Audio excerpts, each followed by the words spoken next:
Hi, folks. Welcome to day 2 of Arizona Civics Week.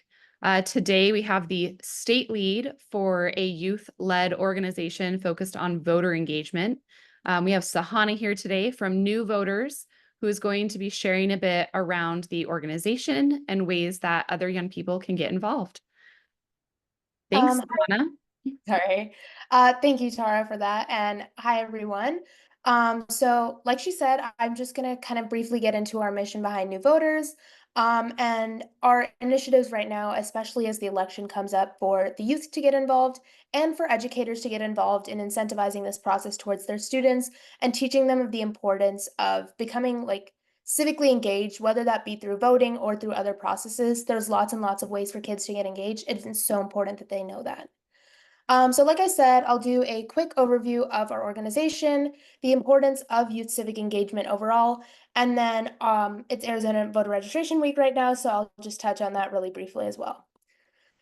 So New Voters is a nonprofit, nonpartisan 501c3c organization, and our goal is to register every high school student to vote. And we accomplish this by promoting voter education and engagement by helping students run voter registration drives. And personally, the reason I think this is so effective is we're going student to student. So it's a lot less intimidating than having to go into sort of a more official type of thing. So it's just your peers talking to you, helping you get registered to vote. And this is accomplished in a lot of creative ways. We've had students establish club competitions, um, mock elections in their school. They've involved local businesses, other things. So it's really up to the creativity of the students. And all we're there to do is to support them in running this drive. So I think the fact that we're run by teenagers, the oldest member of our organization just recently graduated college. So it's teenagers to teenagers. And I think that's a really effective model in just incentivizing this to our peers. So since 2020, we have accomplished 80,000, more than 80,000 students have registered to vote. We have over 300 fellows in high school, and we've activated over 40 states. And our aim is to increase these numbers as time goes on, especially as we lead up to the election in 2024. Why we do it. So, like I mentioned earlier, it's so important for the youth to be engaged civically, whether that be through voting or through just understanding how local politics work and incentivizing voting to other members of their community, so that eventually when they are eligible to vote, that they can do so in an educated manner. But leading up to 2020, the youth voter point was 15 points less than the national average. And in 2020, the average youth voter turnout only rested at 50%, which is a really disappointing number when you consider the massive youth demographic that the US has to offer. And I think it's just a lack of education and a lack of incentivization into the voting process that really limits students from understanding the different policies, the different politicians, and everything like that, and being able to actually vote. So New Voters aim is to make these numbers go higher. Today, the youth vote is more critical than ever. In the 2022 midterms, the youth voters actually turned out in record numbers, and this had a direct, huge result. And it's so important to remember that the policies that we are voting on today not only have an influence on the people who have already been engaged in politics and our communities for 50, 60 years, but also the young people in their when they're 18 and their 20s, because these are the people that are going to have to live with these policies.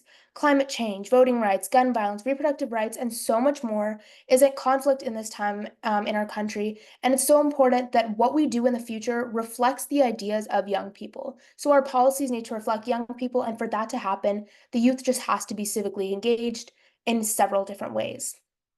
So, sorry.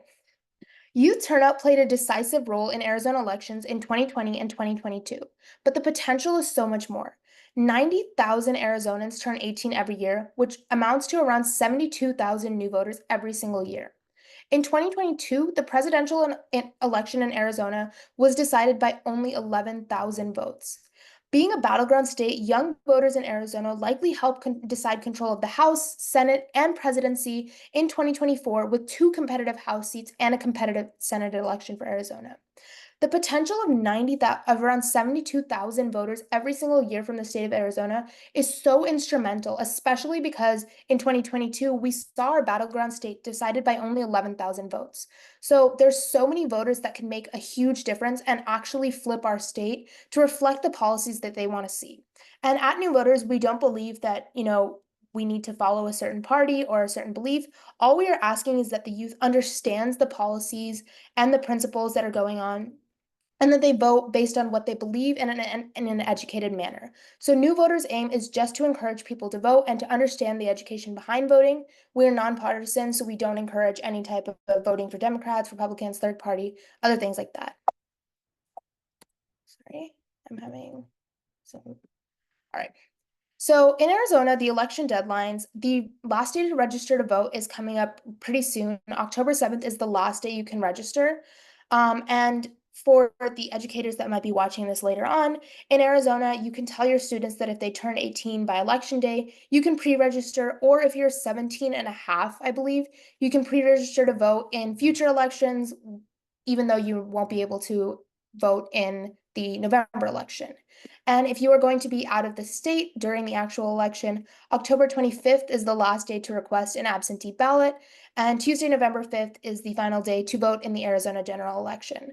However, a lot of people get their ballots mail in, so these are only the dates. I mean, these dates exist even if you're mailing stuff in, but these are the dates, especially if you're going to go in and vote in person.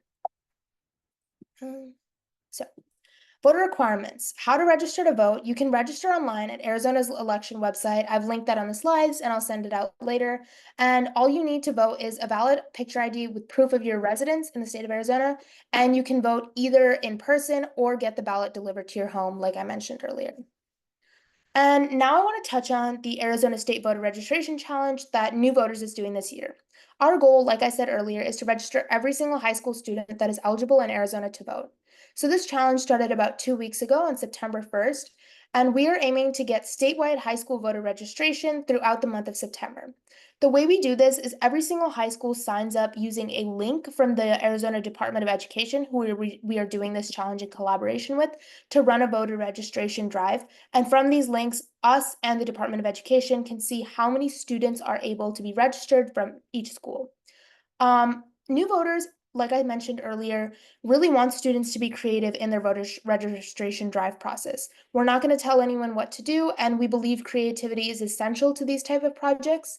So all we ask is we provide them a college mentor, and from there, they set up goals, they contact administration, things like that, and their mentor helps them with the setup of this process.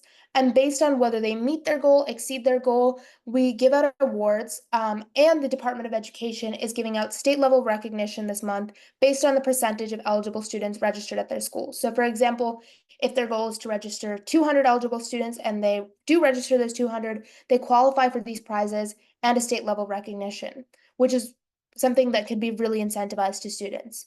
This is an unprecedented challenge in Arizona. This is the first year the Department of Education and we are doing this. We've had lots of voter registration drives and challenges before, but this is the first time that it's been on a statewide level, and I really believe that this has the potential to do a lot of good.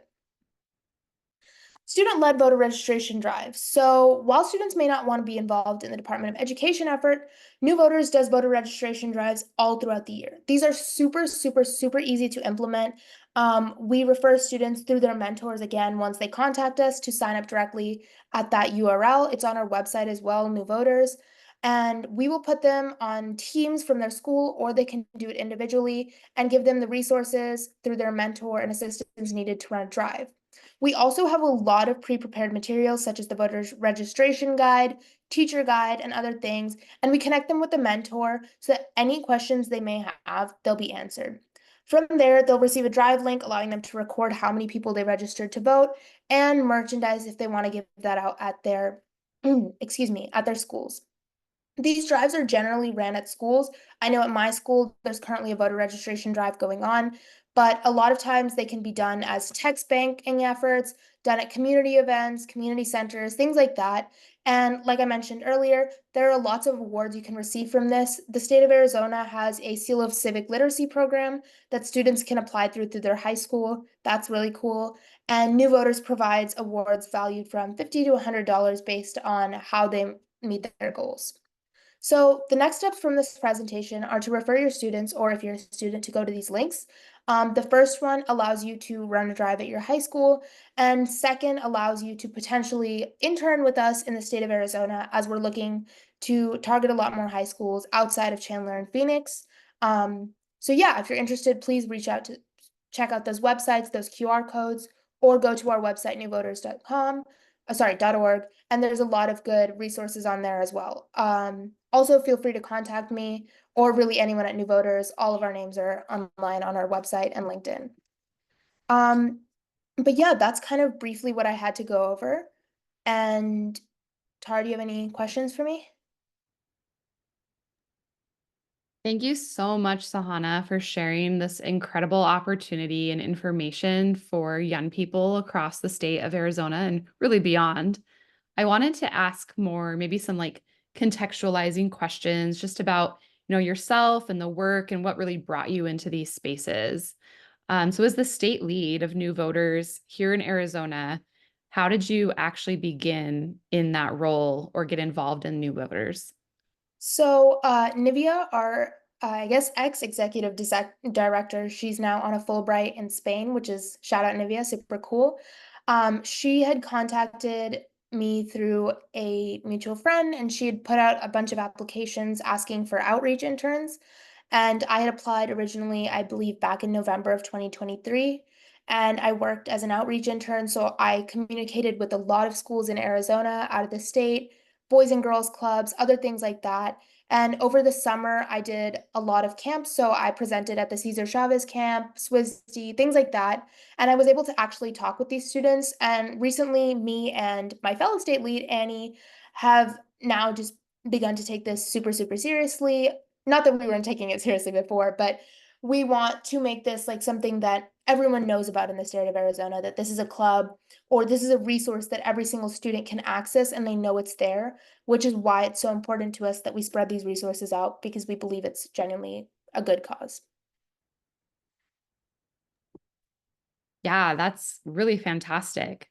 In terms of, you kind of being brought into this space, I know that in general, you're just really passionate around like youth engagement and not just engagement in voting, but like broadly engagement in like, political spaces, levels of government, just really making sure that youth know their rights and responsibilities and the different avenues that they can make their voice heard. So maybe you could talk a little more broadly around, your interests in this field and how, beyond the voting aspect, things that you're passionate about and involved in. So I think not to say that voting is unimportant, voting is one of the most important processes that we can get into. But as someone who can't vote right now and I won't be able to vote this year, it's also important for me to understand, what goes on in my community, how local politics affects my daily life, how it's the state government, the federal government, all of these things affect my daily life, and understanding that I have the power to change things, whether that be through like contacting my local mayor's office or other things like that. It's not just you need to vote. It's there's so many things that being educated gives you access to, and understanding, how these processes work and how the government works is so important, especially as a young person today. Just understanding that I have the capability to change things through these avenues and through these resources is so important. That's fantastic. And I really like a lot of the examples that you just shared of different ways that young people can use their voice and can get involved, especially those that aren't of voting age or who aren't going to be eligible to vote. And so I think it is really important how you outlined that there's these other opportunities. But one thing you also talked about was that education aspect, right?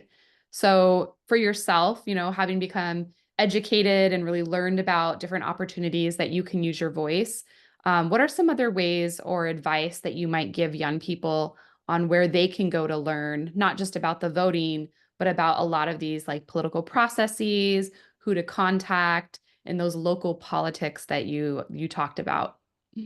So I think if you're looking for someone to contact based on where you live, your local councilwoman, councilman, mayors, things like that, they're actually really, really responsive. I know it's like kind of intimidating to have to email someone in like a position of power, but they're really nice people and they'll respond to your email and genuinely answer your questions. And as for educational resources, the state of Arizona has a really good website that talks a lot about our policies. Pay attention in your gov classes. It really like I know it may seem boring and like I'm in a gov class right now. Like I understand that talking about the founding fathers every single day is probably not someone's idea of fun, but understanding that those principles actually do have an effect on your daily life kind of does make it more engaging. Because you're kind of looking for, how does something that was established in 1797 have an influence on my life in 2024, So just paying attention to those things, being able to contact people in your community, whether that be smaller community leaders, the mayor, governor, things like that, they're really responsive. And I know the Maricopa Recorder's Office has a lot of programs and resources that students, even if they can't vote, can just read through, and it outlines in a really simplistic way, like the policies that are up for debate this year and things like that. And it kind of just simplifies it and makes it really easy to understand. So I think those are some good resources. That's fantastic. I appreciate you highlighting not only in school opportunities, but also like outside of school and beyond. And I also really appreciate the emphasis for local.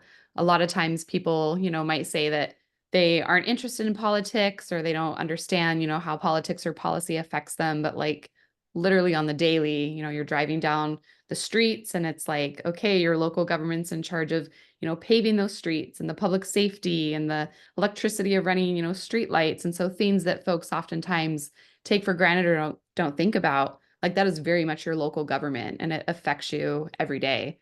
So yeah, I really enjoyed all of this information. One last question for you, and it's a little bit forward thinking. And so, also maybe some advice that you could wrap up into this for young people.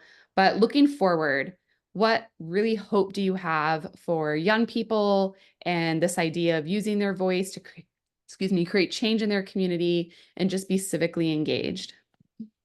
So obviously, like as a young person, I feel maybe like I'm not the best qualified to give advice, but maybe I can talk about a little bit about what I'm doing because obviously I'm 17. I don't want to, I know my limits, but I think it's just important that everyone is aware. Like, you don't have to be into politics, frankly. Like, if politics is not your thing, if law is not your thing, that's understandable. It's not a lot of people's thing.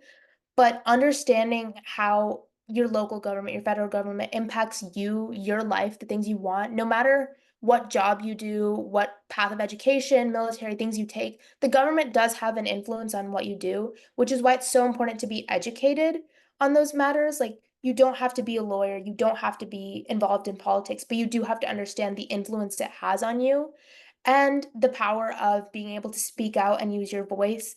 I think it's good to be able to engage in mature debate about political issues. You might not have the same views as everyone else, but you should be able to understand where they're coming from. And maybe that'll help you if you're able to have like a mature conversation with someone else about their political views. Especially in such like a polarized political climate we live in right now and in the state of Arizona, it's important to know not only your side of the matter, but other people's side of the matter just so that you're educated. And yeah, I think it's important to be able to use your voice, both on the community level and on a larger scale. That's fantastic. And thank you so much. I don't want you to discount yourself as being only 17 because you have so much to offer and so much knowledge to share, not only with, your peers, but also like beyond as well. So I just want to thank you so much, Sahana, for sharing with us today all of the information and resources for new voters. And before we go, if there's any like last additions that you did want to share, I know you have your QR codes up here on the screen, and of course those URLs. But if there's any last comments you would like to make before we go, the floor is yours. I think what I'd just like to say is obviously check out our website, but please, please, please feel free to contact me. I think Liz has my information. Tara, you must have my information by right now. And I am so willing to respond. I'm really, really involved in this. And I think that if you have a creative idea, that I would like to be that avenue for you, and new voters would really like to be that avenue for you. So I wouldn't shirk away from doing this if it's not necessarily your thing, because there's lots of ways to make it your thing. And yeah, that's just kind of my closing remarks. Thank you so much for having me. Awesome. Thank you, Sahana. And thanks everyone for watching today. We appreciate the support and obviously the engagement in Arizona Civics Week.